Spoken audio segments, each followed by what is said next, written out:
കേരളത്തിന്റെ പൊതുമരാമത്ത് വകുപ്പ് മന്ത്രി വിശ്വവിഖ്യാതനായ ബഷീറിന്റെ കഥാപാത്രത്തിലെ എട്ടുകാലി മമ്മൂഞ്ഞാവാറുണ്ട്.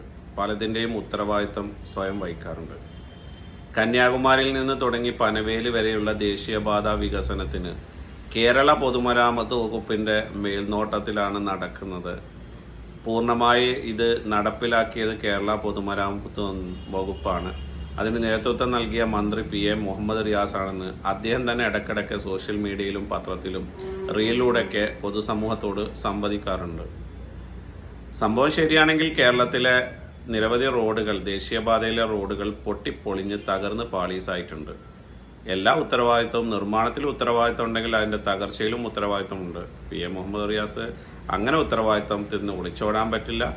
നിങ്ങൾ വലിയ വീഴ്ചയാണ് ദേശീയപാത നിർമ്മാണ രംഗത്ത് ഉണ്ടായിട്ടുള്ളത്. രാജിവെക്കണ്ടേ? പൊതുമരാമത്ത് വകുപ്പ് ഭരിക്കുന്നത് PM മുഹമ്മദ് റിയാസ് അല്ലേ? അദ്ദേഹം ഉണ്ടാക്കിയ റോഡ് തകരുമ്പോൾ, അദ്ദേഹത്തിൻ്റെ മേൽനോട്ടത്തിൽ നിർമ്മിച്ച റോഡ് തകരുമ്പോൾ അതിൻ്റെ ഉത്തരവാദിത്വം കൂടി അദ്ദേഹം വഹിക്കണ്ടേ എന്നുള്ള ഒരു ചെറിയ ചോദ്യം ഞങ്ങൾക്കുണ്ട്. സോഷ്യൽ മീഡിയയിലൊക്കെ നിരന്തരം സംവദിക്കുമ്പോൾ ഇതുകൂടി ഒന്ന് സംവദിച്ചാൽ നന്ന്. കണ്ടിട്ടുണ്ടാവില്ല ചിലപ്പോൾ. കാണുകയാണെങ്കിൽ ഇങ്ങനെ റോഡ് മലപ്പുറം ജില്ലയിൽ വലിയ തോതിൽ തകർന്നിട്ടുണ്ട് എന്ന് ശ്രദ്ധയിൽപ്പെടുത്തുകയാണ്.